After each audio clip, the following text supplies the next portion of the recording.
Hi, welcome back to what should be episode 2 of our podcast, Talkies. I'm joined by my co-host, Shay Angus, and Adriana, who I can't pronounce her last name. Yeah, I was give it a try though. Whiskey. Yeah, Anyways, close enough. close enough. Okay, I got a pass. I got the Polish pass. Anyways, welcome back to our podcast. I'm Brandon, and today we're doing something that is going to be incredibly emotional and very hard to do. So buckle up. Us three nerds will be talking about our top 10 most enjoyed movies of 2024. Now, the way we're segmenting this is we're going to run through our top 10, and then the other two people on the podcast will try to basically pick it apart, nitpick, and say they've got no taste whatsoever, or agree and have a little bit of a, contest. So let's get into it. Going over to Adriana Wisniewski, and we're going to talk about your top 10 list. So take it away, Adriana. Yeah. Okay. So I'm gonna preface this by saying that all of this is subject to change, and this is a live list. I was like shifting things It's around. actually going to be chiseled into stone and put on your grave someday. So sorry, there's no subject. I'm going to put this thumb drive from this episode on your grave. This will happen. We'll put it in the time capsule and everything. The viewers want stakes, Adriana. This is stakes. You're making it worse for me. Now I'm rethinking the whole list. That's not even started. The argument started. Yeah. No, okay. I struggle with ranking things. I like a lot of different things for a lot of different reasons, but I did my best. So I'm gonna start with the notable mentions and just get those off the bat. So the kind of ones that made my top but didn't break the top 10 were A Real Pain, Oddity, Nosferatu, A Different Man, Janet Planet, and Sing Sing. So those my notable mentions. All dog shit films. Completely agree. Yeah, terrible movies. Don't watch Never should have been made. I wish I got the budget from all those. I could have spent a hell of a terrible movies. I understand. I agree with you. They were terrible. I'm sorry. Go on. I'm just gonna ignore you. We're gonna get right into it. Just remember, she doesn't actually score movies on Letterboxd. So this is a big thing. Oh, this her. is big. Yes. Yeah, you can't even, if she likes a movie. If she doesn't like a movie, it's not even indicative that she didn't like the movie. She's impossible that way. For the viewers at home, this podcast is predicated on me seeing Shay's Letterboxd score on a movie I liked and arguing on a phone call. We're like, we should just have a podcast. And with Adriana, I'm always really impressed that she has the self-preservation skills to not put her feelings out there 100% of the time on Letterboxd. So my apologies. I know it's a big deal to rank it. I can't rate things on a star. I don't know. I just don't like it. I don't want to do it. But she does. And if you would like to see some scores from Adriana, head over to screenloveaffair.com. Yeah. Anyway. All right, get into it. Forced my hand on that. Anyway. Okay, so I'll just go through the list. I'm not going to elaborate, and then we'll see what you guys think. So in number 10, this is going to be controversial, but I have Dune 2. Boo, Armor. Number 9 is Anora. Number 8, I have The Brutalist. 7, Furiosa. 6, I Saw the TV Glow. 5, The Substance. 4, Love Lies Bleeding. 3 is La Chimera. 2 is Challengers. And number 1, Perfect Days. Which I think technically was came out in 2023. It was nominated for Best International Feature at the last year's Oscars, but didn't get a theatrical release in most places and in Canada until February of last year. So I'm counting it. Now, that being said, we were going to have this format where we just immediately assaulted you and tried to pick apart all your choices. But I think it'd be really important for you to talk about your number 1 because it beat out a lot of movies. And I know we're going to go on a tangent about Dune 2 right after this. Yeah, so, okay, I'll talk about Perfect Days a little bit because I don't think either of you have seen it or probably even heard of it. I've heard of it. Like a slice of life movie, right? It's like a Japanese man slice of life.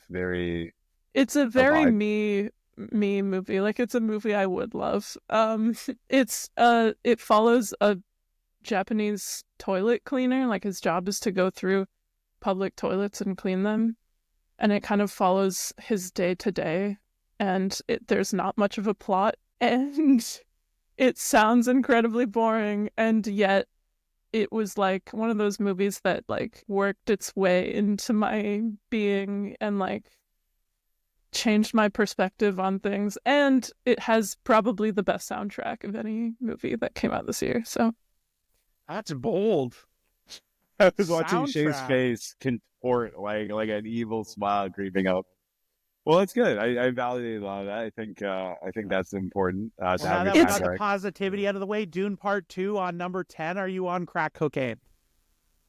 How did Dune Part 2 end up so far down your list?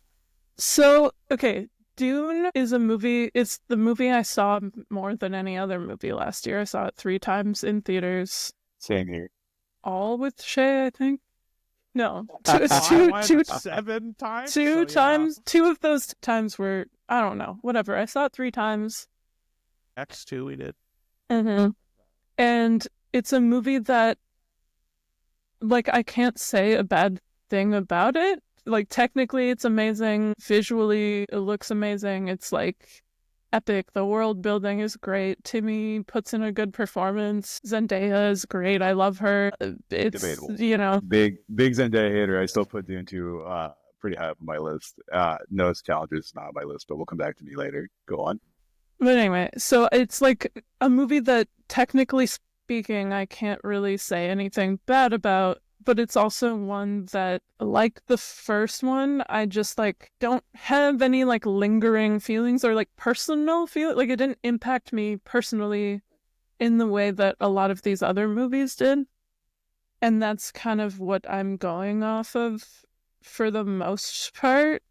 Like, months later, a year later, whatever, I'm like, yeah, Dune 2 was really good. But do I feel like personally attached to it? No. That's kind of my reasoning. That's probably the best answer you could have gave to save yourself from me just viciously attacking this list. Yeah, Shay's a real Denis Villeneuve stan, so I definitely understand that for sure. Like, I think for me, in the same way that, like, I don't want to give my list away yet, but, like, in the same way that Top Gun Maverick is easily one of my favorite movies of all time, I think I understand what you mean of, like, there's a lot of difference between why I like that movie so much and why I like some other movies on my list that we'll talk about later, is that emotional aspect of it. And when a movie can really make you feel deep, meaningful feelings as opposed to just being, like, in awe and all of that kind of thing. And I think it's a different purpose for sure. This is something I was thinking about because I think you, Shay, at one point compared it to, like, Lord of the Rings in terms of, like, scale and grandeur and everything.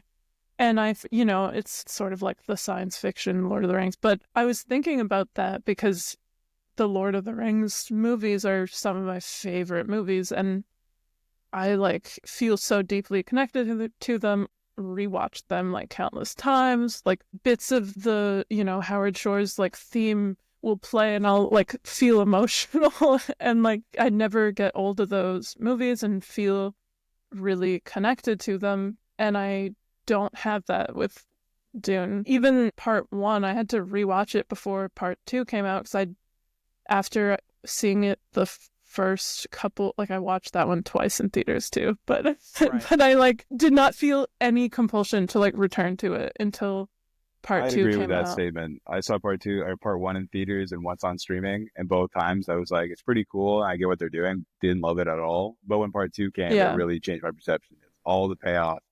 And yeah, like Lord of the Rings, I was super, super overly excited to have a movie that felt like I was just invested all the way through because I watched that, what I felt to be a kind of a boring and not super, like, hooky first movie. So I do get that. The first movie was, like, my biggest deterrent to go see the second. Yeah. I only saw the second because I'm a sheep, and I absolutely loved it. And plus, too, I'm big, on this movie. I saw it in the Arctic. I was in the Arctic when it was in theaters, in a theater that had a 30-person theater, and I took mushrooms and I went to go see it. After seeing it normal in Toronto, the pinnacle of Canada, I went to go see it in the Arctic, and after that I left the theater being like, what a great movie, what a crazy experience. Felt like I was in the best 4D experience of my life. And then I walked the frozen tundra and I was like, damn, I am Paul Atreides of the Arctic. So maybe I was like a little bit drug addled to put mine so high on the list, but I respect your I opinion on mean, Dune. I think that sounds like a great experience, and I probably Yeah, would my have personal loved it more. experience was way overriding. So I Yeah. realized, like, you've given a better answer as to why yours is at 10 versus mine being like a 1 or a 2 on my list as well. Well, I Yeah. think just to add, because I actually kind of agree. For me, what I meant with the Lord of the Rings comparison was more on the scale, like the Yes. epicness of it in that sense. Where I definitely see what you mean is there's more of an emotional way into Lord of the Rings than there is in Dune, without question. And I think what's interesting, I have intentionally didn't read the book until I saw both of the movies. I wanted that to be my first way in, and then I went back and did the book. And it's interesting because in the movie too, without getting into the movie too much, Zendaya's character is really different in the movie because she is kind of the audience emotional way in to a degree that she doesn't have. And I think the kind of story is obviously like radically different too from Lord of the Rings, where it's like these kind of people that you don't see as heroes and that, and then go on to do great things, where Dune is much more of a like, yeah, like again, without turning this into a Dune review, but it's just a different kind of vibe for sure. But we'll talk about it more in my part, but I think to me it was like that scale and epicness that like I just crave on those big budget kind of box office movies that I love. But yeah, like I said, I'm satisfied by your response to that. Now, the big one was Dune, because I know looking at Shay's and I's list, like Dune 2 topped mine, and definitely top Shay's. So I think that was the most important thing to get out of the gate. But on a smaller note, and I would want to get into, I think we all saw Anora together at the Austin Film Festival. Yeah. As you can tell from Shay's backdrop there, he may have liked Anora a little bit too. You put your Anora as your number 9, which seemed a bit low from what I Yeah. was expecting out of you as somebody who's known you not as long. But yeah, with Anora being at 9, I guess. Tell us a bit about that. Like, I feel like I placed it much higher because I felt like that story was the opposite of Dune. It was this like super personal story that got so overly investigated and blown out. Yeah, talk about Anora a little bit. Yeah, I mean, Anora, so when I was kind of editing my list before this, at first I had Dune 2 above Anora, and then I was like, no, I liked Anora. I enjoyed Anora more, so I bumped it up. And I think, yeah, I really loved that movie. I just didn't love it more than, or wasn't as impacted by it more than anything that's above it on my list. And I think the thing with Anora is the more I sat with it, the more I had like slight criticisms, like nothing that would detract from my enjoyment, but just for a movie that is called Anora, we don't get enough of her interiority for my liking. Like it felt almost like two movies like one movie sandwiching another movie. I see that. Yeah, and that middle movie is like so fun, and like it was so much funnier and like livelier than I was expecting. Yeah. It did feel like that was like, as the roller coaster goes, like the build up was really slow, but that was definitely a quick descent. It went really mad, and there's a palpable excitement, and I think it rehooked a lot of people. It was rewiring my dopamine receptor to be like, oh, there's so much going on now all of a sudden, and yeah, I do see that now in retrospect. If anything, I came in thinking like, oh, I can't wait to shit on Adriana, but you're actually making me. Yeah, I'm really bummed out by how like fair these points have all been. Like I was hoping for a light of hyperbole for like I'm expecting with Brandon. Mine's going to be outrageous compared to you guys. I had Smile 2 on there for like 2 weeks, and that was not an amazing movie. But speaking of like, I guess horror, and stuff adjacent, your list has Love Lies Bleeding and The Substance. Those are movies I loved, and Love Lies Bleeding didn't quite make mine, but you put it above The Substance, which I think I have at number 2. So yeah, I guess what Love Lies Bleeding that The Substance didn't have. Well, if I can interject slightly on this, because I'm not surprised by that as someone that's friends with Adriana, and I think saw this at least. Did we see this twice together? We saw it twice, yeah. I know I saw it twice. I'm pretty sure both were with you. So I will say that doesn't surprise me as much, but I am curious again for your thoughts with that. Well, okay, I'm gonna pivot slightly and I think it's interesting looking now at my list that I have a lot of like genre movies, like pretty high, like the whole middle, like number 4, Love Lies Bleeding, 5, The Substance, 6, I Saw the TV Glow, 7, Furiosa. These are all like horror, like dystopia, you know, I was impressed. I was really expecting you sci-fi, to have a whatever. lot more like letterbox-esque type stuff. You have such a weird impression. Yeah, I of don't the two think of you us. Like, you don't know me. We definitely do not deserve this letterbox reputation I'm not. you're trying to brand us with, dude. I don't I'm know where like this is coming from. so anti-elitist. I like try at every point not to. Yeah.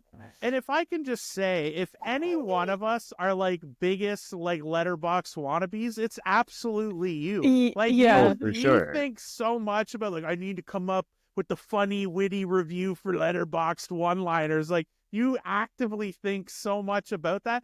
And you also, for the record, while we're just laying this all out, you constantly complain to me that you're worried about your bell curve of ratings. You're afraid No. to give. Yes, you do.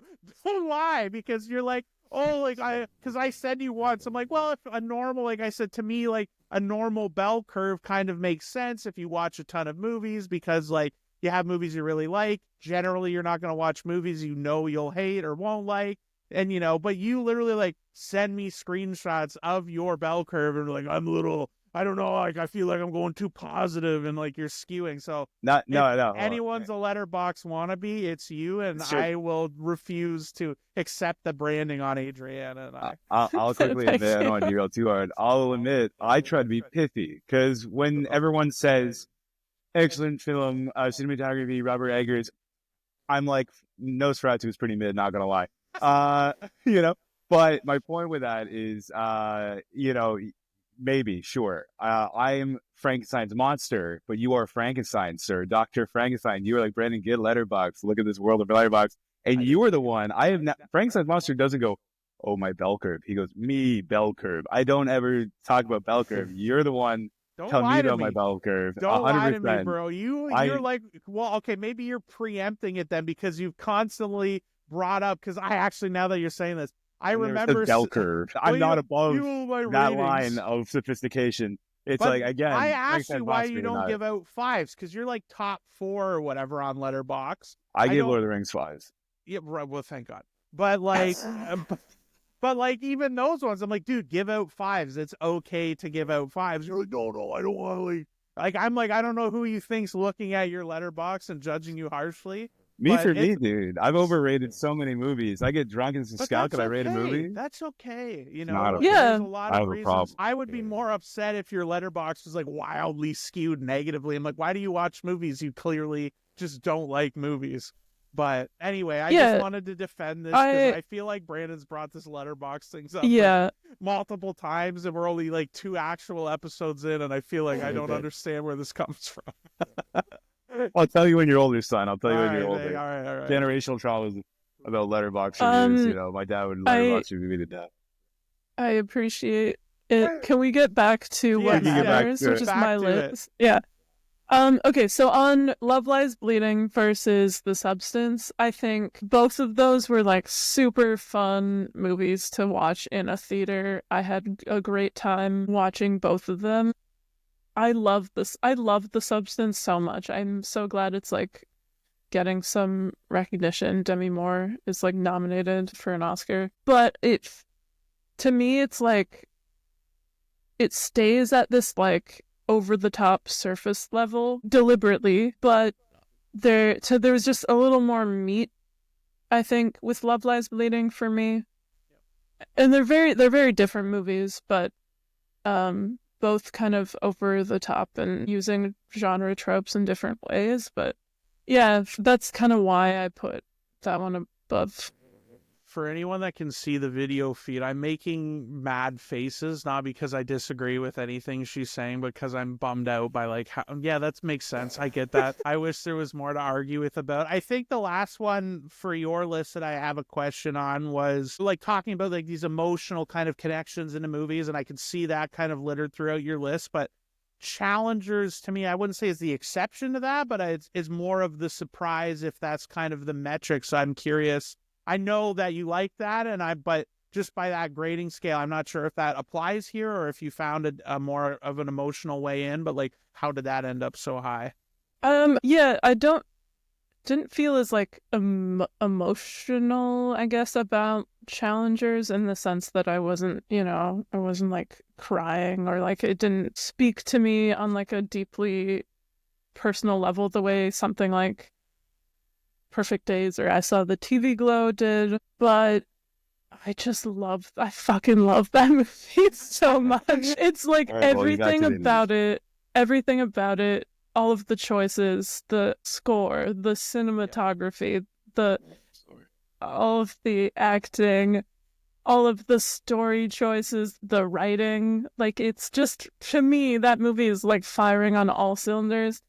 And like, I don't know. It just worked. I loved it. I think it's great. I agree. Unfortunately, I agree with so much of what you said, and I think this is my personal bias as an absolute hater coming in. As whatever the opposite of Stan is, I guess it's just a hater. But I was apprehensive to see the Zendaya three-way movie. Basically, my selling point going in was, I do love the composers for the score. Was it Trent Reznor and Atticus Ross? See, was it Atticus? Ross, yeah. Atticus Ross, yeah. Okay, so Trent. So again, Trent Reznor did The Killer, and I love that score in that movie, and I love that movie. Shay and I watched it together. Movie? I don't remember loving that movie. I greatly appreciated a lot about it, but I guess I didn't love it. And it took us 4 days to get through, but another story for yeah. But yeah, I was telling my friend about this movie, and he's a bigger hater than me. And he's like, "Oh yeah, Trent Reznor scores. He's still just doing the Garage Band special, huh? Like that's."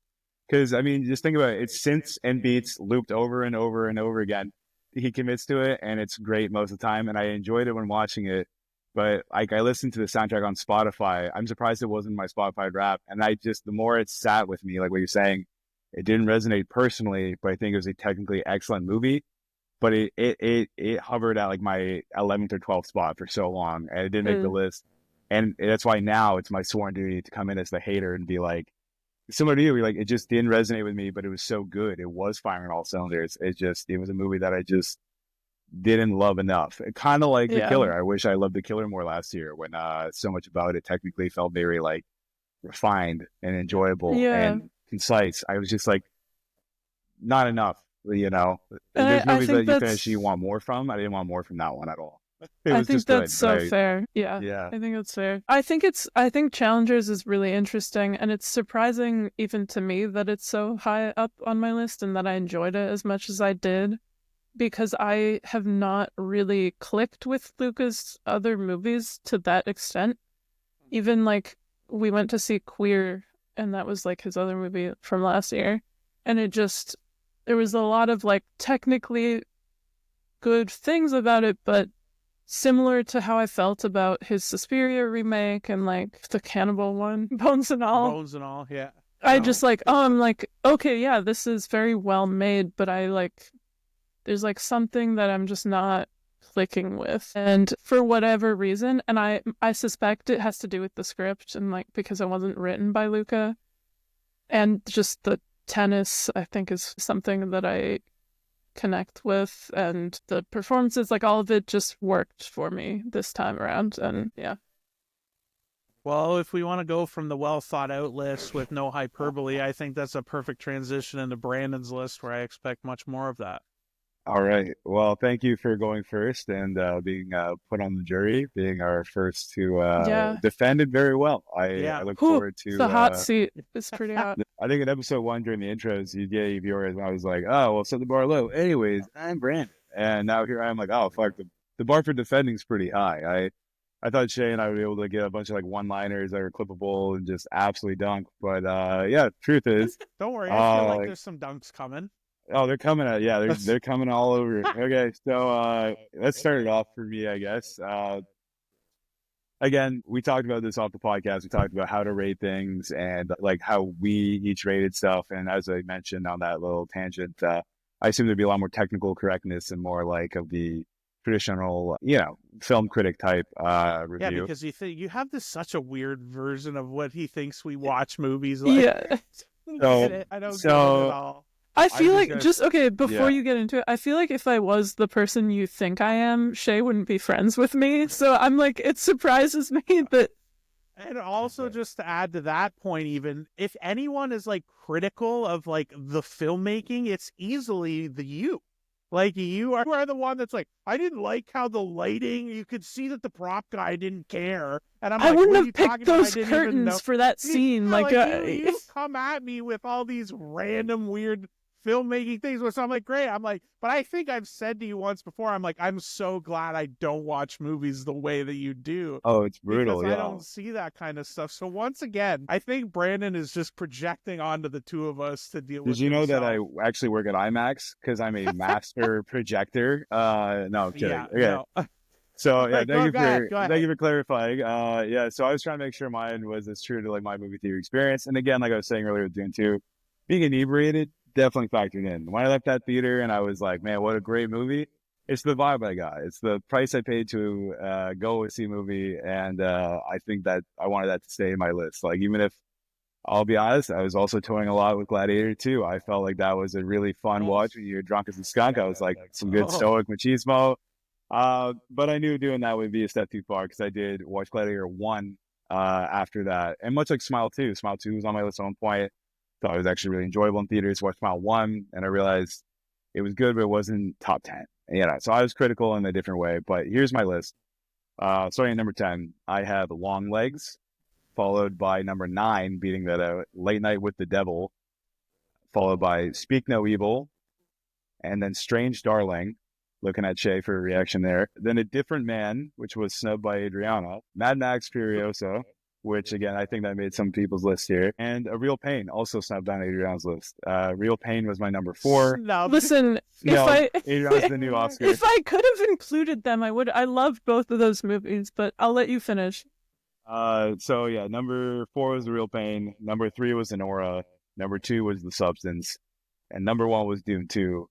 As we did with Adriana, number 1 being Dune 2. Like I said, I watched it the most in theaters. I got the most entertainment value. It came in at peak seasonal depression, and it just cleaned up a lot for me. I was like, man, this scale is only like Lord of the Rings. This storytelling, this effects work, this vibe is immaculate, and that's why even The Substance at number 2, the vibe, even though it was over the top and like you said, a little bit surface level, it carried me start to finish. And when the movie was ending, it went on for 30 more minutes, or 15 more minutes, and it was just, whenever I thought, oh, okay, good, I can stop cringing, I can start eating again, teeth and nails were popping out, people were turning to Jello, there was just grossness.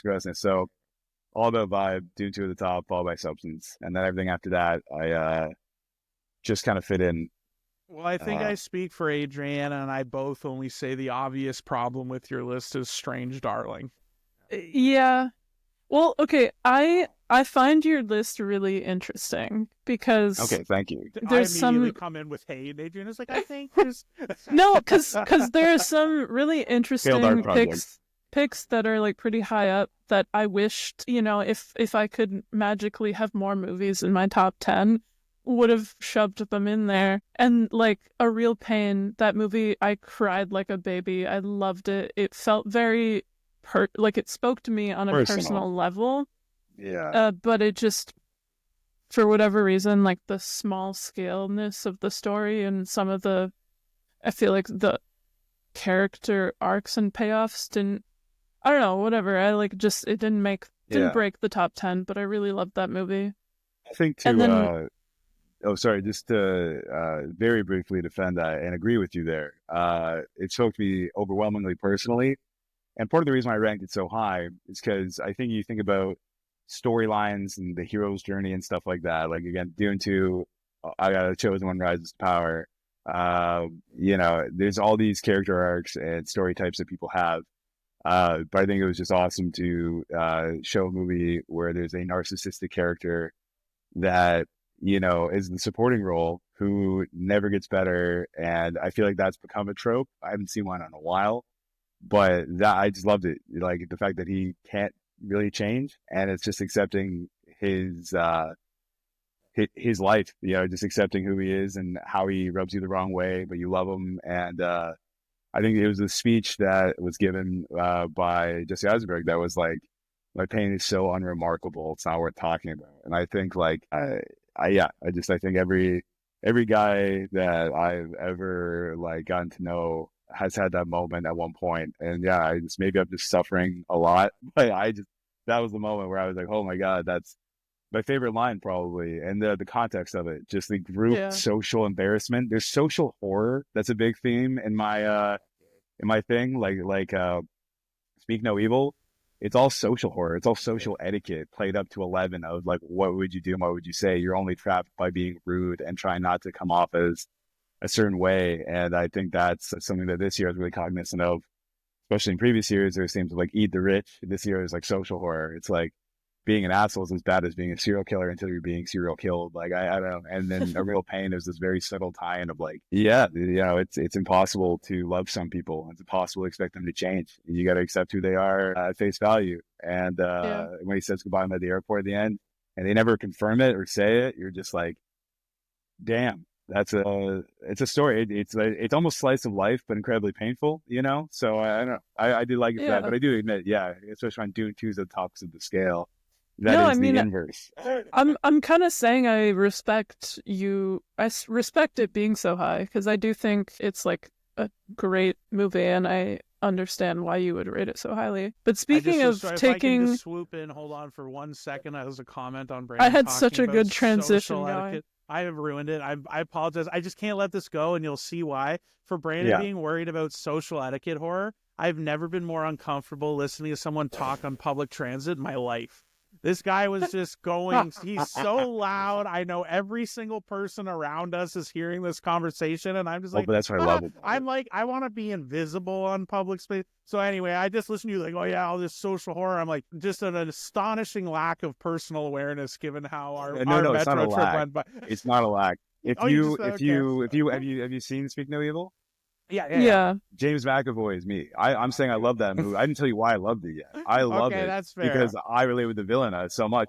When Renata and I were watching this, my girlfriend, we were watching this movie, and for the first like 45 minutes, we were like, we're that couple, right? Like people want to hang out with us. We're so cool, right? Like that's us. We really bring the energy up in our room. And then halfway through, we're like, oh yeah, I guess we should have known. Like obviously, we've seen they're the bad guys, but we had that moment of like. In public, I'm kind of like, whatever. I don't care saying it. You're for in public. This is great. I love making people a little uncomfortable. Not like offended, but just a little uncomfortable. I love that, like, it's me edging social horror in real life. So it's not I'm unaware. It's I love it so much, and that's why I incorporate that into my choices. Did you see the original Speak No Evil? No, because I don't like reading, and subtitles are really hard. So earlier when you were talking about, like, I saw the TV Glow. It's a movie that checked all the boxes for me. I was like, it's so vibey. It's got a really cool concept. It's got a bit of like nostalgia. It should be so up my alley. I tried watching it 4 or 5 times, never got into it. And they're like, oh, that sounds almost transphobic of you. And I was like, no, I just don't read subtext because I don't read. Sorry, guys. Like, it just can't. It never gripped me. But also I tried watching it at too late. But anyways, don't read. I mean, it does have like sleepy vibes. So it's a very sleepy movie. I tried watching Skidmore Rank going to bed, thinking that's a bit of a sleepy vibes movie. That is a melatonin fever dream. I was closing my eyes watching it. The vibes were immaculately bad, like in a good way. But yeah, I sleepy vibe movie for sure. Feels like a light rain on your window. Can you save your transition? Yeah, well, I was about to. Apologies. So you mentioned that, A Real Pain was about taking someone on their own terms at face value. So speaking of that, let's talk about A Different Man. Yes. There you go. That's also about kind of accepting who you are at face value in some ways. And that was, oh my God. I really loved that movie. I thought it was like unlike any other movie that came out last year, really. Yeah. And I like how it had a bit of a substance vibe to it, in the sense where you think he's going to get the miracle drug, and the catch is he's going to have like a rise to power, a different person, and they skip over all that good stuff. Like when you're watching, like I watched The Apprentice as well. I was trying to become a Sebastian Stan, and really just say all his movies are great this year. I liked The Apprentice a good amount. But that like Wolf of Wall Street, like rags to riches, like you get high with them as they ascend the ladder of social. And I kind of expected to live more in the skin of Sebastian Stan becoming the different man, the handsome version. And they don't even give that to you. They just skip right ahead to him immediately kind of regretting and regressing. And just to see a guy basically take your life from you and it was a life you threw out. Again, you talk about things you don't see often or done really well. And like a real pain. I actually said like out loud, like that is such surreal, real pain. Like, oh my God, the fact Yeah. that he eats his cake. Like, I think about Daniel Day-Lewis in the There Will Be Blood, where he's like the milkshake. He's like, and I drink, that guy drank his milkshake. He took everything from him and he even realized it. The one guy was so authentically himself and it hurt to see somebody living his life with acceptance. I love that it was this really twisted self-acceptance story cranked up all the way. It was the most grotesque, deformed, real person who was so genuine and wholesome. And it was just, I don't know if that's just me or whatever, but like, I felt like that was such a gut punch. And I'm such a masochist, I guess. I love seeing it happen. I love the downfall of Sebastian Stan by the end of it. I love that in the Yeah. end, he throws his life away a little bit going to jail. Spoilers, there's a lot of spoilers here. And he comes out and they've just moved on. They don't even care about that play. They talk about like a short film that sucked when they were in college. But to him, it's his whole life story. And just goes to show, I guess, like, so much doesn't matter. And it's a lot about how you take things. I think the message of that movie, combined with kind of the vibes of it, letterbox critic coming in about like A24 vibes is another way of saying bad lighting. There's a lot of shots. I'm like, oh wow, the set dressers, me, really lit that with two lamps in the corner of the room. The DOP was like perfect. This is giving A24 vibes, aka a lot of gray in the shadows, a lot of like real looking shots. And I was kind of like, whatever.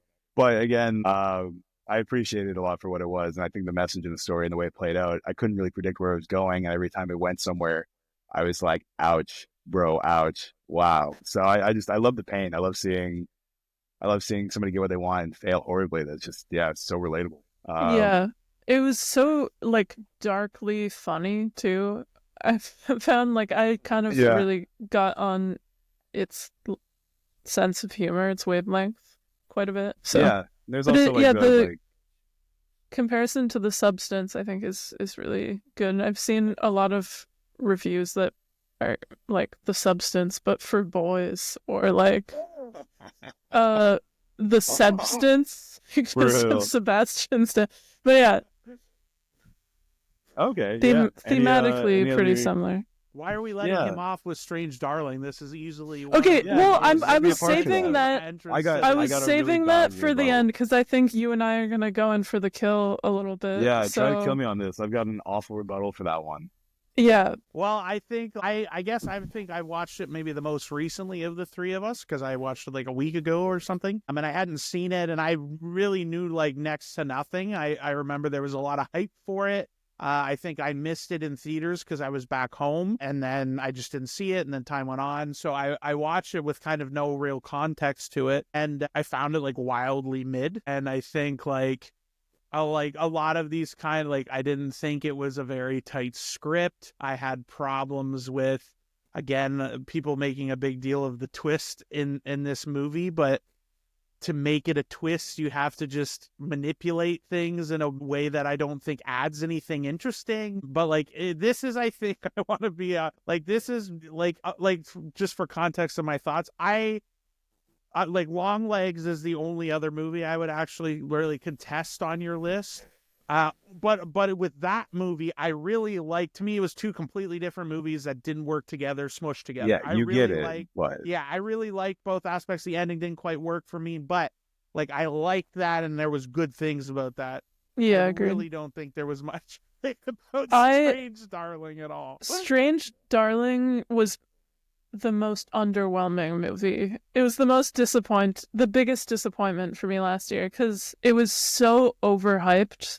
Like people were fucking up this movie's ass, and the more it went on, the more I sat with it, the like stronger my dislike became because I was like, that movie is the one that people are fucking like so in love with. Like it just, yeah, all of the things Shay mentioned, like the the twist that I saw coming within 5 minutes that was not really a twist.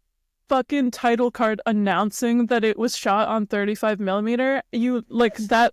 It just lost me. I was like, "Are you fucking kidding me? You're gonna announce that this film was shot on 35 millimeter? Are you? Okay, cool. Like, yeah, I don't know. It was like a Tarantino wannabe. Like that. That's crazy. It was a I don't remember Tarantino hearing you wannabe debate movie anything that like just this. like Yeah. Okay. There we go. I was waiting it for that just insult. Thank didn't. you.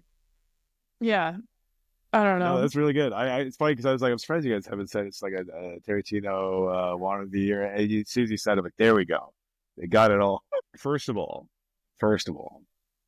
I have to clarify that I was doing Dry January and I was rewatching this movie right after watching the 13 Oscar nominated movie Amelia Perez.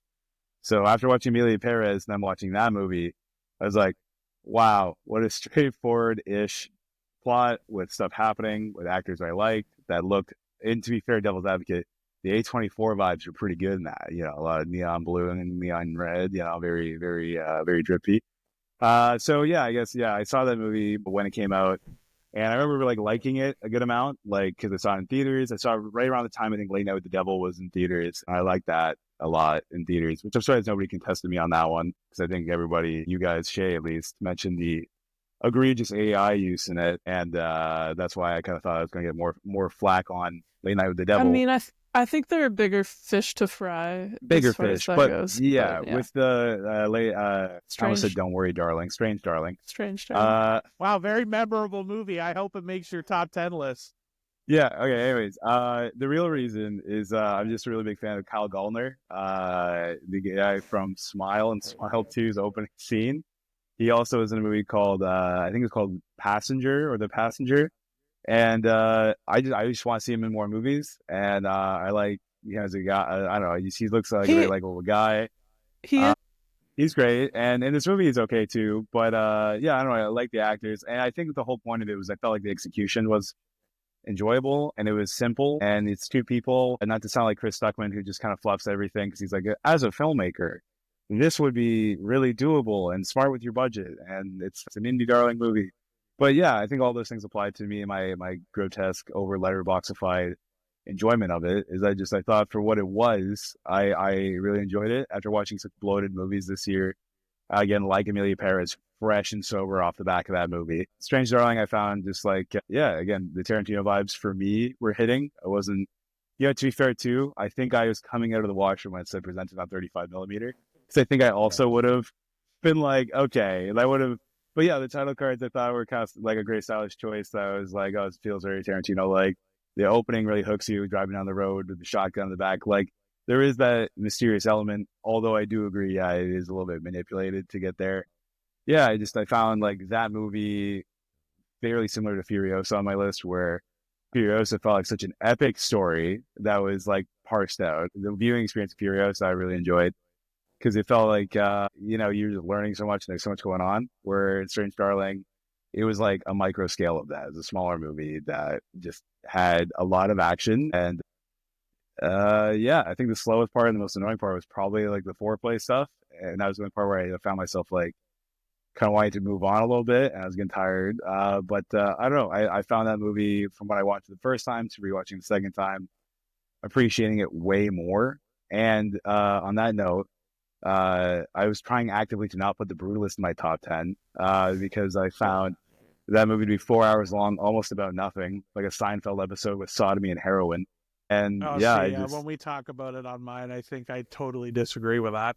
Yeah. Side of the movie. But yeah, I don't know. When we were talking about it, it's like I couldn't revisit The Brutalist to give it a second chance, but I revisited Strange Darling and the second chance of that movie.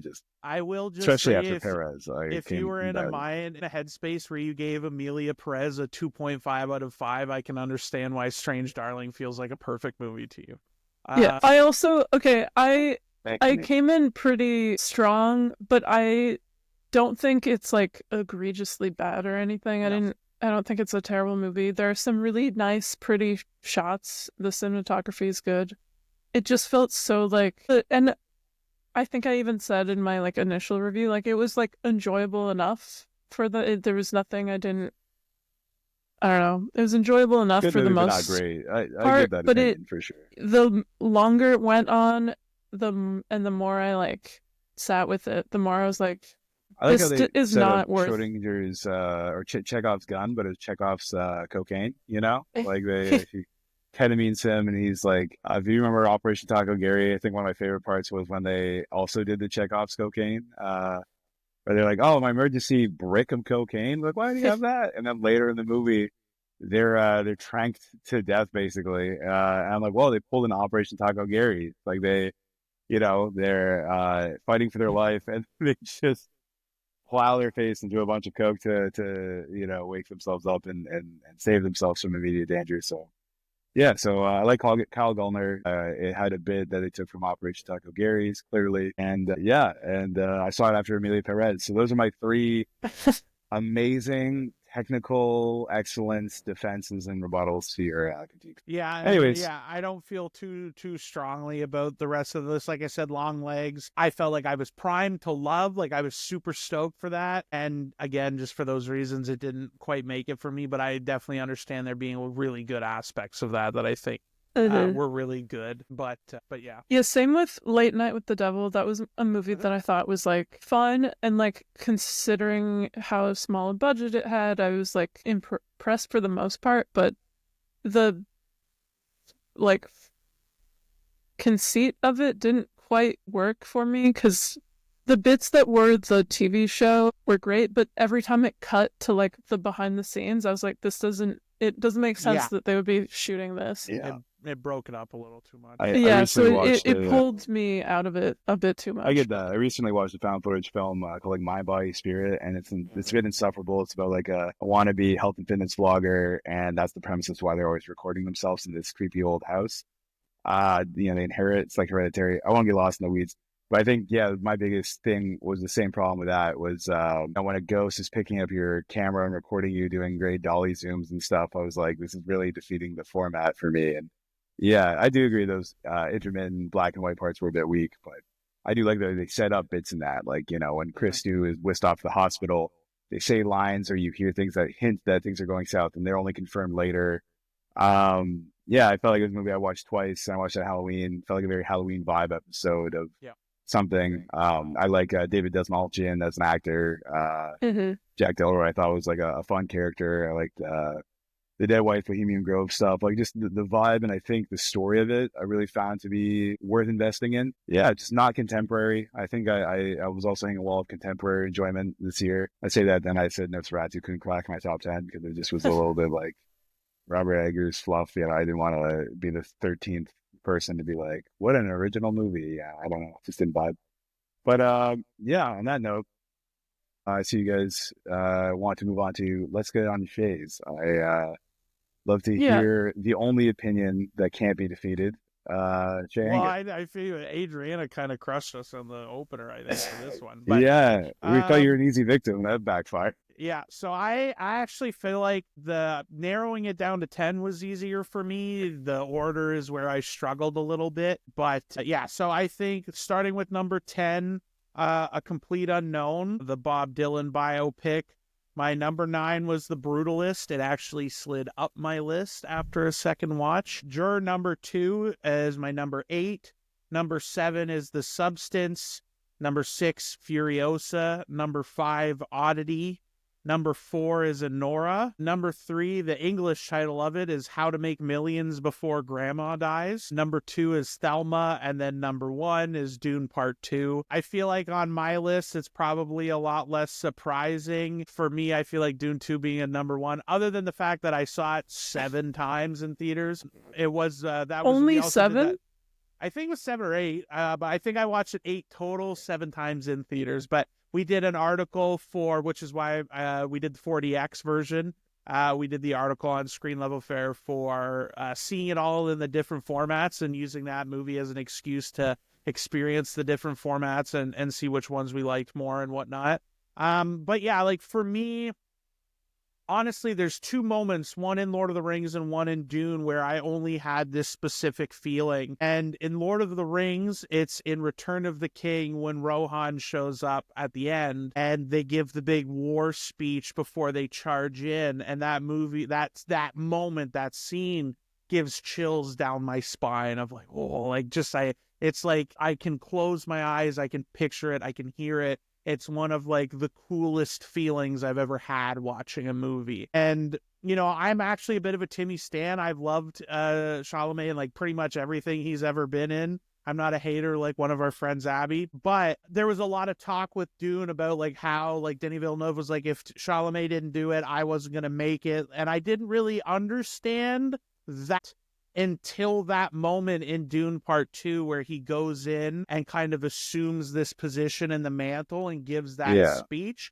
That gave me the same chill that I got in Return of the King. And that, like, I couldn't believe it. Like, in a movie with so much epic moments in terms of, like, visually and cool things, it was, like, a big speech that made me feel that. And honestly, it's kind of interesting because it's similarly the speech, the raw speech that gives me that chills, but it was like the power of that moment and seeing who the, you know, he's supposed to be like 16 or something like that in that world, and he looks young, so it works. But to believe that this guy can come into that room and just assume the control was huge. And I think for me, it's hard. Like, I never watched like any of the Lord of the Rings without watching all of the Lord of the Rings. And again, like it's, I'm totally subjective if you feel differently, but to me, you got to kind of take Dune Part 1 with Part 2, and I understand like the criticisms of that. Like I wouldn't disagree. I just say like for me, I don't watch one without the other now. Yeah. To add to that super quickly, Yeah. I think Dune 2. You know, you joked about how I don't give fives, and I was like, I give Lord of the Rings. Dune 2, I really should have rated higher than I did for the similar kind of vibe what you're describing. That being said, the may thy knife chip and shatter moment, that 1v1, and that was so good. But hear me out, Lord of the Rings didn't really have that. Like, you know, Aragorn being him, being the guy, you know, and there was never really the 1v1 showdown. I think they were supposed to at one point with a manifestation of Sauron, but he just fights a big orc instead. I don't remember the moment in the trilogy where he really, because he was just consistently getting it done and showing up for the group. And you know, he rides out at the Battle of Helm's Deep in the second movie. That was my kind of climax where he's like, he's not the king yet, but he's acting king energy. So yeah, in Dune 2, I think the knife chip and shatter where he has to have that final intimate 1v1, and it's very risky, and he just pulls it off. And it's like, you know, there's like almost an hour screen time between that speech moment and that final intimate fight. And yeah, I just think it's super important that they had that, and it elevated it for me a lot more. Yeah, and I think the scale difference too is like the Lord of the Rings, right? The focus is the hobbits, which like is kind of like, it's a big moment, but it's a different kind of tone. It lacks almost the epic nature of it, which just seems like is maybe not the best way to phrase that, but it's not about like 1v1. It's like you're overcoming the influence of the ring. But yeah, I don't like this about Lord of the Rings. I feel like much, but the Lord of the Rings is more of an ensemble, right? So it's harder to pinpoint like a single sort of arc as like the climax. But anyway, for me, it was just again that like epicness and scale that I feel like we lack a lot. Like there's movies that get hundreds of millions of dollars, but like, which is crazy considering how low of an impact those have. Like, despite being $300 million budgets in some cases, they feel overwhelmingly small. And I think, like, to me, that's just the Denny difference with also like a fraction of the budget that a lot of these other big ones get. I feel like after The Brutalist, like, there's no excuse. Like, if they could make that movie on like a 10 or whatever it was, $11 million budget, and in 30 days, like that's a good really pivot impressive point for me to like maybe pivot to The Brutalist as well. Okay, before you topic, but go ahead. I just want to say, like, I love how much of a grandma's boy you are. yeah, I was going to call you out for that too. I can't. I don't want to. I can't fault you for putting Thelma so high because I understand why. Right. And I would probably put Thelma as like a notable mention. I don't think I included it, but I would probably put it as a notable mention just because, like, I don't know, the experience of like seeing it and like crying in a theater with you and Ty was like a highlight. And I just think it's so perfectly done for what it's doing. Yeah. It's just, Yeah, I think, like, for me, yeah, I mean, for context, I guess, for anyone that doesn't know, I was tremendously close with my grandma, and Thelma and How to Make Millions Before Grandma Dies. I've never cried more watching movies in my life. Thelma, there was one specific moment, I don't want to give that away, and I'll just say the reason why I put Thelma up there was I would argue there's maybe no movie more catered to me specifically as an individual than Thelma, with, the grandma being the main character, dealing with her grandson, and the kind of catalyst for the whole movie is that she's inspired by Tom Cruise and Mission Impossible. Might be the most, if Shay wrote a script for a movie, this is what it, not that I could ever do quality like that, but like it was just a movie I feel like made perfectly for me. And like, there's a moment towards the end of that movie that the moment it started, I knew I was going to be a mess, and I was a mess. Just like, yeah, definitely. Like, it's funny because I wanted to bring this up earlier, but I knew I would bring it up at this point of the conversation, where it's very interesting to see the personal connections we made with different movies, right? There's, in a lot of those cases, even like A Real Pain, I really like those aspects, right? I really like those all like aspects of that movie that like was good. I didn't find my connection to it in that same way as Brandon did. And like vice versa, maybe if he watched Thelma, like he's probably not going to be as impacted by that as me. And it was just interesting, I feel like, to see like that. To me is why I like to call this my favorites of the year, not the best of the year list, because again, like there's so many, you have to connect to art for it to impact you. And there's different, like sometimes there's universal ways you can do that, which are like, again, something to me like Top Gun Maverick does like really well, but it's more surface and universal as opposed to like specific things that maybe you find and connect with. And I think for me, that was obviously this grandma stuff. Like, but to be honest, like, How to Make Millions Before Grandma Dies, I only heard about because, funny, I've been defending our Letterboxd usage, but only because it was like the second highest rated movie on Letterboxd from last year. So I checked it out, and I've never cried more watching. I have maybe never cried more in my life, period.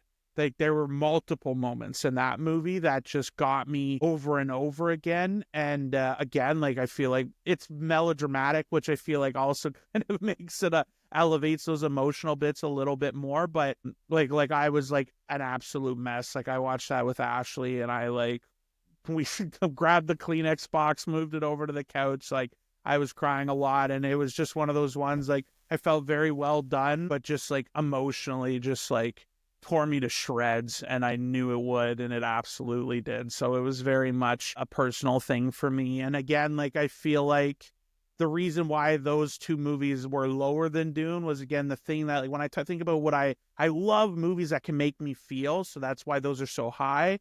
But the thing I think I love most about movies is like that higher level version of, like, again, like blockbuster type big cinema that like you can't explain. Like, I could watch Thelma at home and it can impact me in a similar way. I don't feel like if I watch Dune at home, I'll get that same feeling like I did the first time in IMAX. So I think that was kind of the logic, I guess, going into my list for narrowing those top three down. To talk on your list real quickly, I think you sent me a very early draft of your list. I don't think I remember seeing Thelma on there. I was just going to ask, were you rethinking your strategy? Did you go from best of to the two favorite in your head? Because I wanted to say I don't think I saw it. I could be wrong. I could be derailing us, but No. Was that like a last minute adjustment because you realized the weight of it spoke to you more? Or? Well, honestly, maybe in my first draft, like what I do is I look back at my letterbox of just what I rated highly and kind more of commercially, throw those together. But I think, like, too, this is maybe a good opportunity to just quickly talk about too, like, Adriana and I went back and forth for quite a while on like the scale we would use for Screen Love Affair, because like I don't like grading things on like, oh, well, if it's like, if I'm doing it in terms of quality, right? Like, I don't like the idea of like, well, this is a 7-8 and this is a 7-7 and a 7. Like, it doesn't, it's so minute that I think to me, it's like, yeah, takes the fun out a little. Right. And also, like, it's not how I engage with a movie. Like, I don't think, like, actively that, like, oh, this is definitely a 9-9 for me or something. Like, I go, I loved that. And maybe I love this more, and maybe I love this slightly less or whatever. But that's why I don't rate things, because it's like, I don't walk out of a movie and go, I think 4 stars. It's like, no, I'm like, wow, that was this, whatever, I'm like. And I try to like adapt my letterbox to be some version of that, but like I do still use like half stars and things. Like I try to gauge what I liked a bit more and liked a bit less and all of that. But yeah, for me, really, this comes down to like a mix of movies that I love, like Oddity, for example. I like moved down my list actually a little bit, but I like, because that movie's very simple, but what it does is like perfectly executed horror in my opinion, but it doesn't do anything new so much. And the thing that notches that up is easily one of the top like 5 for sure, if not 3. Just like Alien Romulus. Watching experience. It's not original, but it's so well executed. It's been done before, but it's just off 5 direct competitor movies or anything. But no, like, I mean, for me, Oddity was the theater experience also. Which that movie. I think this is interesting. So something we were talking about before of just the rationale behind why we pick things and how much does the theater experience, like the context in which you experienced it, matter. Yeah. And I totally, like, I can't fault you for putting Oddity there, because I think that that was the whole point. Well, I do have an issue with one of your. I'll get to that in a second. Have it. No. But just Oddity was one that I was like, that is, absolutely my favorite theater going experience of last year. It was just such a blast. It was like the Fantasia crowd was just elevated that experience. I jumped out of my seat. I've never felt that like tense at a horror movie since, like, I don't know, maybe Skinamarink. Yeah, but I would agree. It was just very fun, and it made the movie better, but then, like you said, it's like, it's not doing anything too crazy or new. I did really love that movie, but it just, like, not enough to, like, knock out some of these other things on my list. But I personally think a movie should also stand outside of, like, the context in which you see it. Like, but I don't know. Well, like The Brutalist. Well, do you want to? Okay, let's. We can transition into The Brutalist if you like. Well, I think you guys are just about to agree with each other for a few minutes. If I'm being honest, before we get there, because so the only thing I can really that I really take issue with, I guess, on your list, and I this is setting aside A Complete Unknown because I haven't seen it, so I can't speak to that. But I'm surprised that Juror Number 2 is like above The Brutalist, and I'm surprised it's on your list actually a little bit. I'm not too surprised, but to me that movie was like very much a movie that I saw last year. It didn't stay with me. It was like fine. It was competently made. Jay and I argued about the ending of this movie, and we talked about how you could have made it better, and we completely disagreed. So I knew it was going to be something for him, because I knew I was really iffy about certain things. Yeah, my thing, so Juror Number 2, for me, the reason Brutalist, well, let me say The Brutalist. The reason The Brutalist didn't go higher is I did not like the second half of that movie near as much as I liked the first half. It really kind of does. I mean, there's a break in between, but it really loses a lot of steam for me in that back half. And so that really was like, I moved it above because it was originally 10. I moved it up 1 after seeing it because I really love that first half so much. But like I think we said after we came out of it, it doesn't crack or it doesn't break under the pressure, but it cracks a bit under the pressure of the scope of that movie. And so for me, like taking it as a whole, that's why it shifted down a little bit for me. And just quickly too, on A Complete Unknown, I was not expecting to like that movie as much as I did. Like even as a Timmy stan, I was not expecting to like that as much as I did. And I came out of that and I was like, I really enjoyed that. And I'm not even a huge Bob Dylan guy. Like I know obviously Yeah. a periphery, but like it was one of those ones that kind of surprised me, and I feel like that really came in at the last minute. But like for juror number 2 for me, I'm a sucker. Like I don't know if this applies in all of my life, but in terms of movie watching, if you nail an ending, that lingers with me so much longer, I feel like, in a lot of ways than the way we got there. But even in the case of juror number 2, I loved the premise of this movie. The setup of this movie was so interesting to me. And Yeah, like 100%. and if you're not aware, it's just basically like someone gets called to jury duty, and it turns out they might have committed the crime for the person that they're on jury duty for, and then like there's a lot of moral complexity to that, and like the layers and things that go into it. But An See, to elevated me, 12 angry the men. I don't elevated. Well, To me, well, yeah, push back. Go ahead. well, I like the exploration and everything, the moral question, everything. But to me, the premise was like the hardest part. It was the most implausible. Like he happens to get called to jury duty for the crime that he committed, it and is like he a one didn't in a even million know. shot. He thought he hit a deer. Like that to me was like hard to get over. But once I was like, okay, we're here, then I kind of like sunk into the movie and was like, okay, it's like a modern day but slightly worse 12 Angry Men, and Well, if you're like, only saying slightly worse than 12 well, Angry Men, I feel like making whatever. my top 10. Come on now. No, I think, listen, I don't know. I wasn't that critical, I guess, in terms of looking at it on the setup. Like, obviously, the odds of that are overwhelmingly small. But, like, I don't think, like, it's a movie, I guess. I just kind of roll over it to some degree. But, like, I think to me, what really stands out to me wasn't even the premise as much as the execution of that kind of moral complexity that they go through. Yeah. And what I like so much about the ending, and I actually don't want to give this away because a lot of people watching this probably haven't seen it because Warner Brothers sucks and gave it a terrible release. But the ending of it, I thought, was absolutely perfect because it doesn't take this grandstanding moral position or something like that. It's really a movie that spends the time with characters wrestling with their own sense of morality.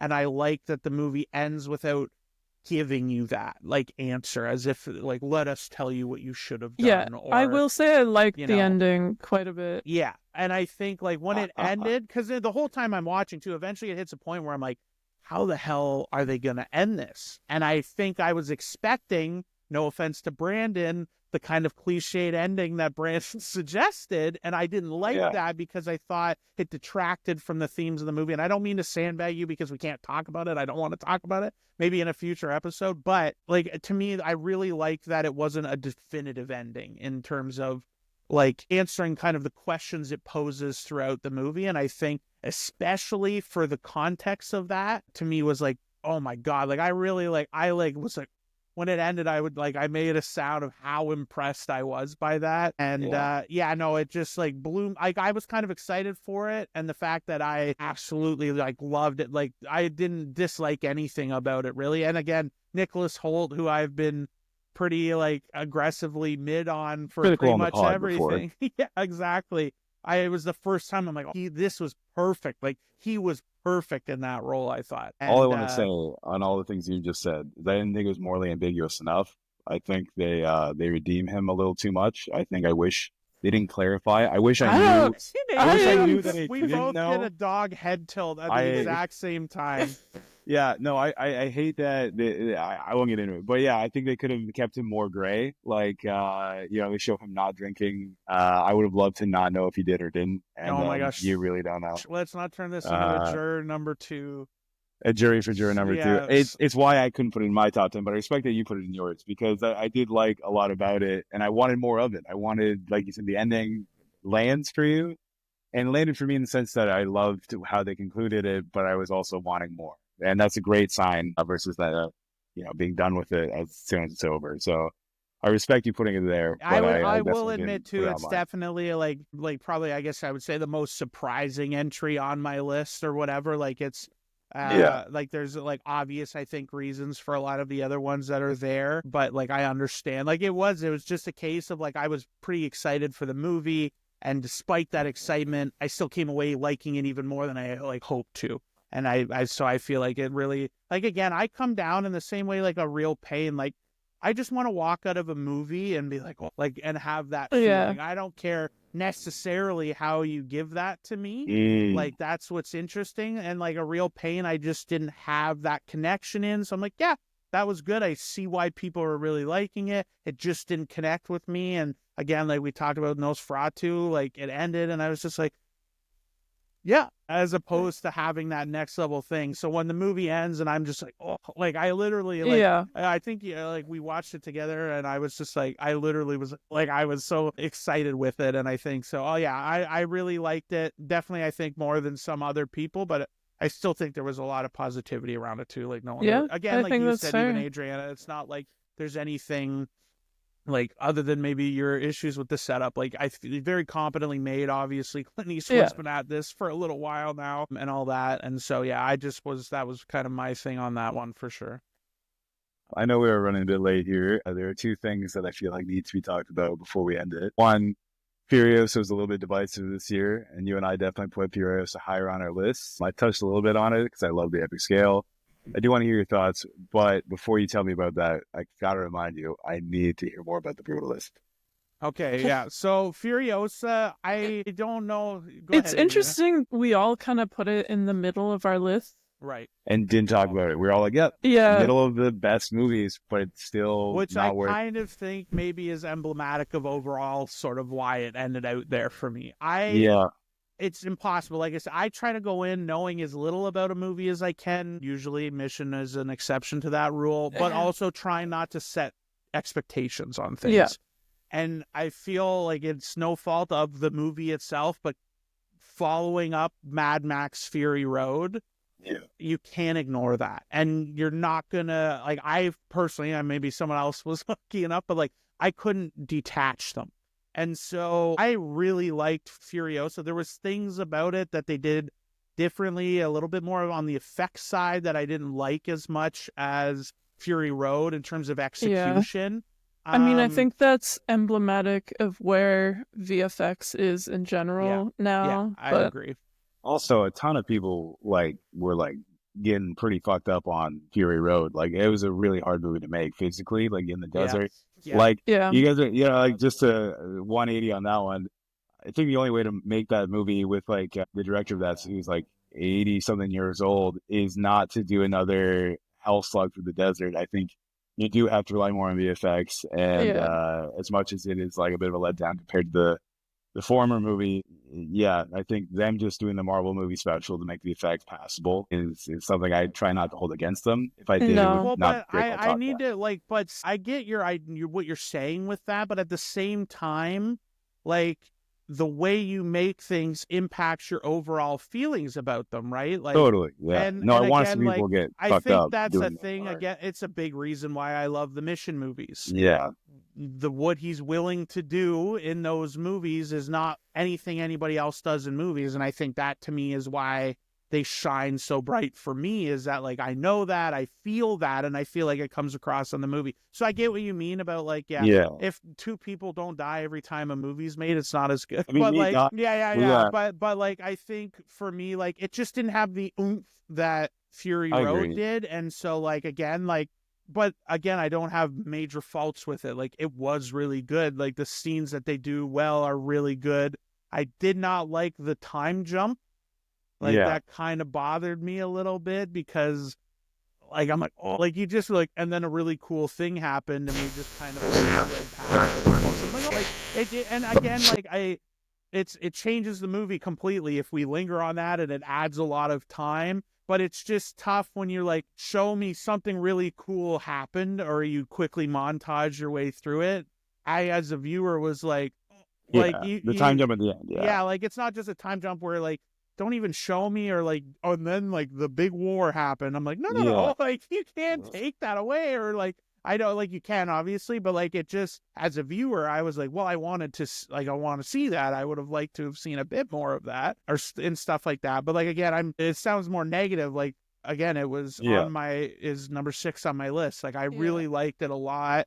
I and I actually think had it. Yeah, go ahead. I was just gonna say, I think you can finish. I think it's better like the fact it ended up on my list to me is actually kind of impressive in terms of like the sheer weight of following up Fury Road and the fact that I still really enjoyed this movie and thought it was Yeah, really a real good. sympathy pick for your number Like, 6. I get it. Yeah. exactly. But yeah, Anyways, yeah. So Adrian, what were you saying? I actually had it ranked higher at first because I just have so much. See, you had sort of like, because you went in with the Fury Road sort of high expectations, it didn't Yeah. quite live up to that. But I have this weird opposite thing where because I love Fury Road so much, I like can't help but love Furiosa and just appreciate what it's doing.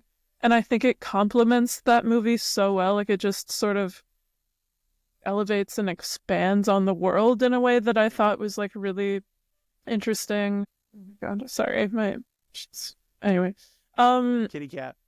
Yeah, she's scratching. Yeah, I really like enjoyed the experience of it. I saw it in IMAX. It was like a good experience. I thought I just want that to say, this I think it's fascinating that Shay went in with high expectations from Fury Road, and they didn't live up, but it still made the middle of his list in a good way. You went in again, loving it and loved it for what it was. I went in after hearing so many mixed reviews, thinking this movie must be dog shit, and like the masochist I am, or sadist or whatever, we saw Joker 2 and Megalopolis back-to-back viewings. I was like, I'll go see this dog shit movie, Furiosa. And I went in, I was blown away. And to not talk about the visuals, the spectacle, or all the things that we've already touched on, I think like character-wise, Chris Hemsworth's character was really fascinating. I love that his wardrobe evolved in a quirky way. I love, and forgive me for the term, I love how cunty he was. You know, he's this really curmudgeon-y, cantankerous Australian outback guy. Apparently he modeled that after his grandpa who talked like that. But I also love that like he's the difference between a wasteland leader who kind of starts with these ideals. He's the white Chris Hemsworth, the white cape, and gets tainted and darkened over time. But I like that he kind of represents almost like communism or like a more like fair workplace for the people of the wasteland. And by the end, he's a regular dictator. And my favorite scene in the whole movie is when he goes and he meets up with like the big warlord guy. And the difference is these people are like the, what are those called? The fly boys. What are they called? The spray painted chrome. I forget that. It's so burnt out, but they're religious fanatics. There's no like, equality there. They all serve him as God. And he picks one of them to sacrifice his life to fuck up, like just to do a big kamikaze. And that's the moment where Chris Hemsworth's like, oh, I don't have that. I don't have fanatics. I have followers, but no fanatics. And you can see the evolution of like a guy in his power struggle. And Furiosa is kind of doing her thing to catch up and get to this guy. But I think like it's his movie for like 45% of it. And his like villain arc was so fun and compelling. And he's not like, a Marvel villain, in the sense where he's not just like a different costume superpower guy with the same power as the next guy. But I think it was really awesome to see it kind of like this more like theological wasteland tale of like, factions and, trying to rebuild society. And like, I like the dystopic aspect, but yeah, the fanaticism where Chris Hemsworth's like, I need those. I don't have those. He goes to his ideals to slowly tainting himself. That's why when I think he's got the red flare stained his flag and or his cape. And I think narratively there's a lot more going on than a lot of reviews I heard that were just kind of like effects are mids, no Fury Road. So that's why amongst our list too, it's the most consistent pick for the three of us. So unlike the Brutalist. Yeah, well, okay, on the Brutalist. Well, do you have specific things? Like, I mean, like, I can just summarize my feelings quickly, kind of like I did already with the beginning. To me is like, if you isolate the beginning almost and maybe like add to it a bit, is like the best movie of the year in my opinion. Like, I thought it was going to be a Herman Miller origin story when he's making those minimalist chairs, and I was like, "Is this what that's about?" Because I went in blind with you guys to the cinema.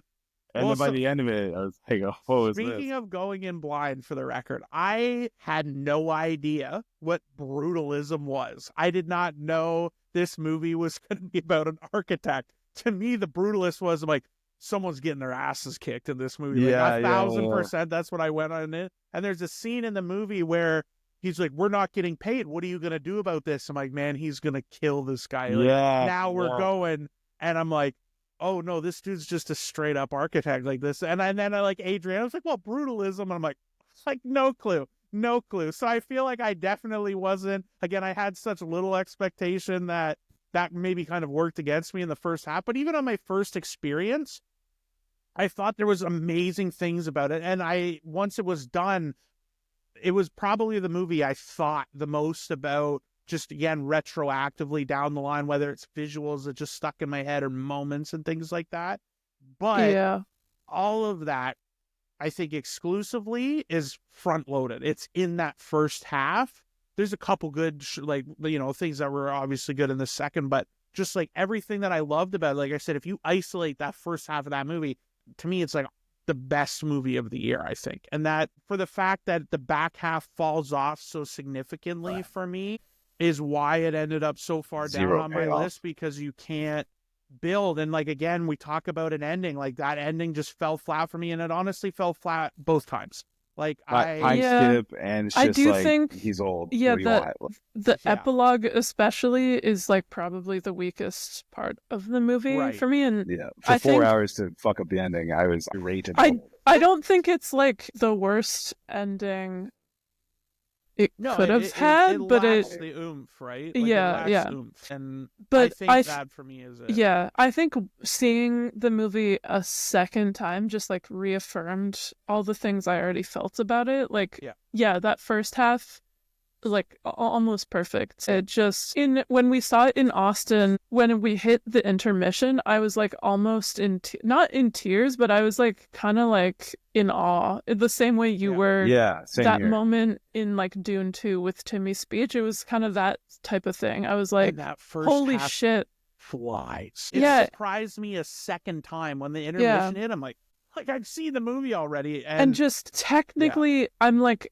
I can't fathom how they made this and the way they did. Like, it blows me away. Some of the shots are like just have stayed with me. I think the score is beautiful. Like, all of it just kind of works, especially in that first part. Yeah. And then it does sort of lose its way a little bit, but it's never like you said, never like buckles under, but it just it's not as like cohesive. Tapers off, and that's why it's hard to summarize how great it is, because it's such a good ride, but it's not ultimately going anywhere.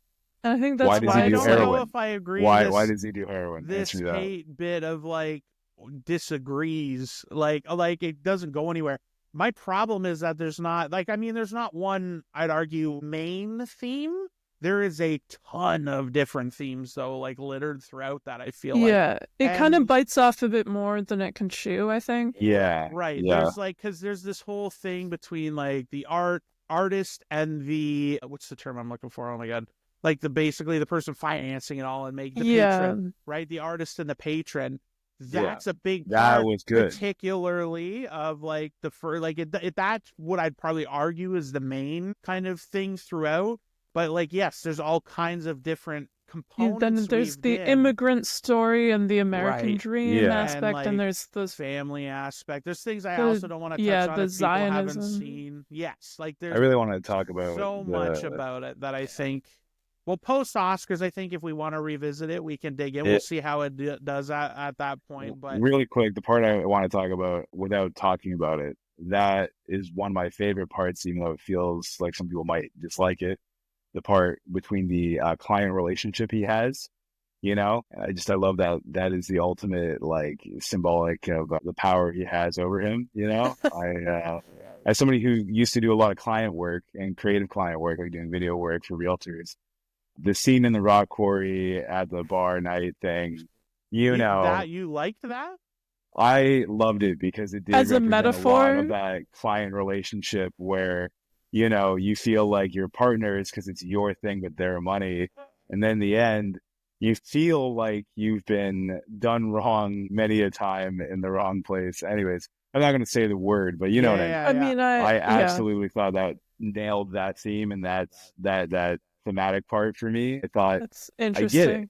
I get it. The heroin thing was my big gripe. It's like, feels like immigrant story, heroin, drug addict. Like, they just threw in shit that they thought was going to make him like more compelling. Well, they do. He was already so compelling. I didn't know why he was doing heroin and hiding it, and then in the end he gives it to his wife and she doesn't OD. They do He's fine. explain. They do Does explain it break it. his face?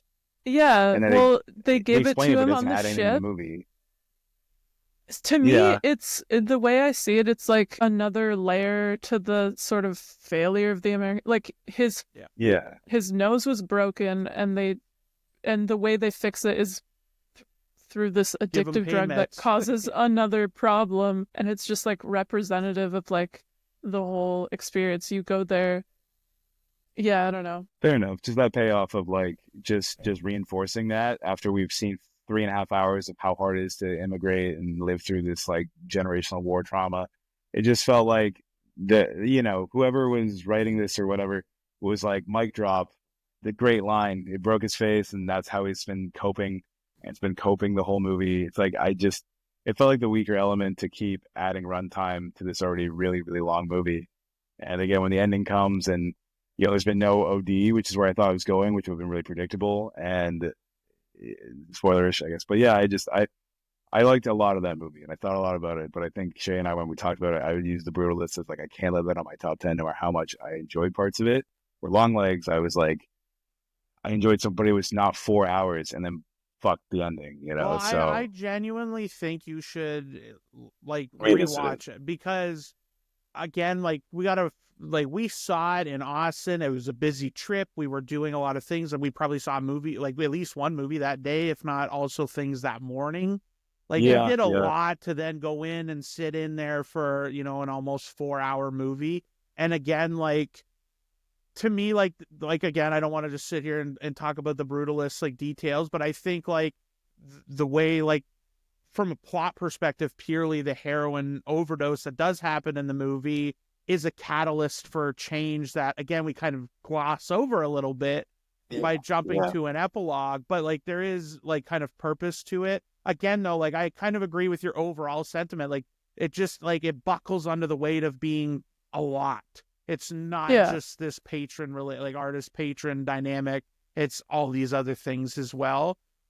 And it's tough. Like, how do you completely intertwine all those into a satisfactory ending? Like, I don't know that you can, and I don't think that this movie does. But like again, when you like, I didn't know either. Yeah, the budget. I knew the budget was lower at like 10 or whatever million, but 30 days that blew my mind. Like I cannot believe that, and for sure, like I don't think there was. Maybe again Dune from a visual perspective, but just so many things in that movie I can picture just crystal clear. And there was too much good about it, I felt like, to leave it off, even if the cohesive whole doesn't kind of land perfectly, for sure.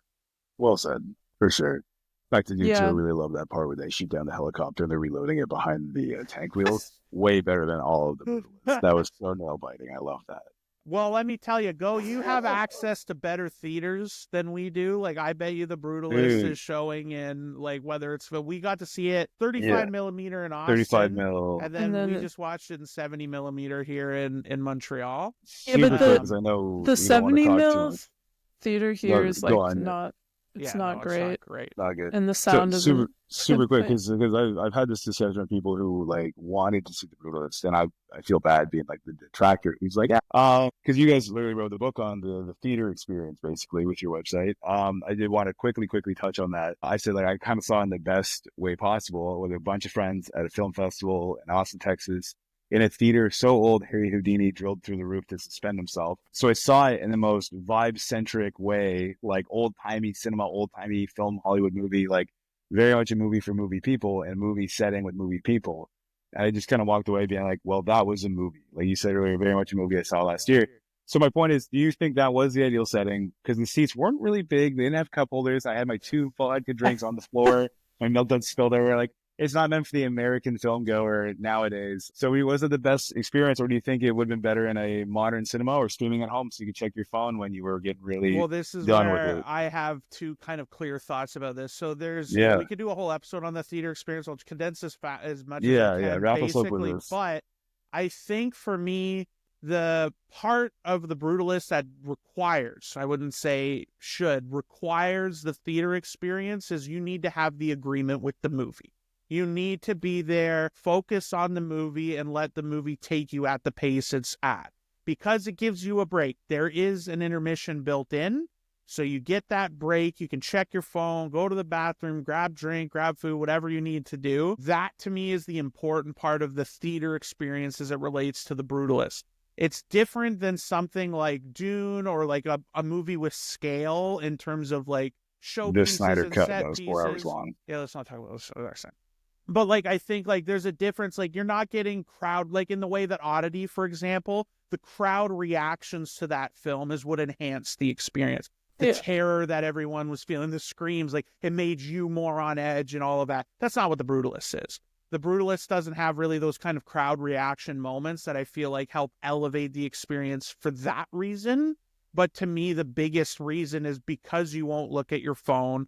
Like, you have to kind of come to a movie and meet it where it is. And again, maybe you don't like it and that's okay. Like, you know, or you do still get bored and wander.